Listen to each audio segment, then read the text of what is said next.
अस्सलाम वालेकुम students.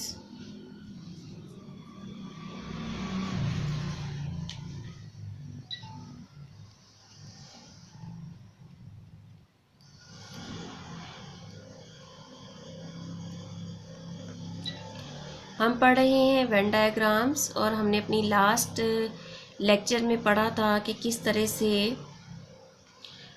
Euler ने, मंतकी लॉजिशियन यूलर ने ज्योमेट्री में से दायरों का इस्तेमाल किया और ज्योमेट्री के अशकाल को इस्तेमाल करके लॉजिक में मुतारिफ़ करवाया। और उसके बाद उस वेन जो लॉजिशियन वेन है, जॉन वेन, उसने सर्कल्स का यूज़ करते हुए किस तरह से सिलोजिज्म यानी कि क्यास के अमल को साबित करने की कोशिश की इन अशकाल की मदद से। तो हमने लास्ट क्लास में पढ़ा था कि क्यास की स्टैंडर्ड फॉर्म जो है, जिसमें कि 3 हदूद शामिल होती हैं, एस, पी और एम, उसको दायरे की मदद से हम किस तरह से दिखा सकते हैं, उसकी स्टैंडर्ड शक्ल क्या होती है।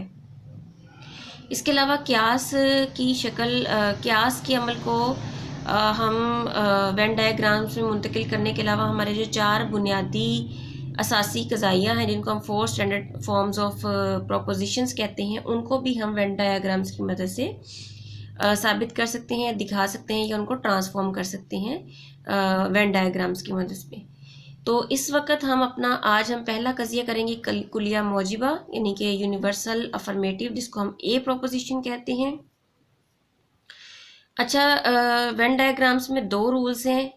आप अपने स्क्रीन पे लेफ़्ट साइड पर देख सकते हैं कि पहला जो है, एक उसमें कुलिया ये है कि उसको हम शेड करते हैं, यानी कि जिस हिस्से को शेड किया जाए उसको शेडिंग को कहा जाता है एम्प्टी, यानी कि वो खाली होता है हिस्सा। अगर किसी हिस्सा में शेड किया जाए तो वो हिस्सा खाली होगा और उसको हम कहते हैं वो जामे है। और जो हिस्सा खाली नहीं होता उसको हम क्रॉस की मदद से जाहिर करते हैं, यानी कि नॉट एम्प्टी, यानी कि ये खाली नहीं है, यानी कि ये गैर जामे है।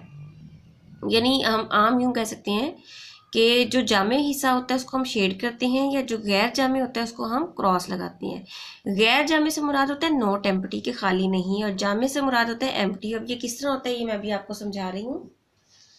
कज़िया ए में के तमाम इंसान फ़ानी हैं। उसमें 2 हदूद होती है हमारे पास, एस और पी, यानी कि सब्जेक्ट और प्रेडिकेट। आपके सामने ये 2 दायरे हमने डाल दिए हैं, एस और पी। और इन हमें पता है कि जो कुलिया मौजिबा है, यानी कि उसमें जो सब्जेक्ट टर्म है वो जामी होती है, जो प्रेडिकेट है वो गैर जामी होती है। तो जो जामे हद है कज़िया ए में, उसको हमने शेड कर दिया, यानी शेड की मदद से दिखा रहे हैं।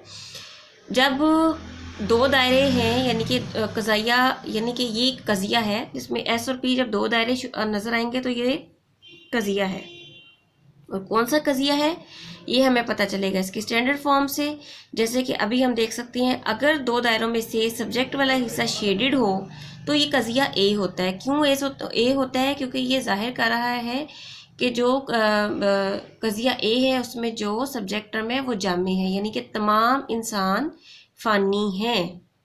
इस बात का मतलब ये है कि जो सब्जेक्ट टर्म के तमाम मेंबर्स जो हैं वो क्लास पी में, यानी कि प्रेडिकेट में शामिल हैं। तमाम इंसान फ़ानी है, यानी कि इंसान की तमाम जमात, पूरी की पूरी जमात किस में शामिल है? पी में।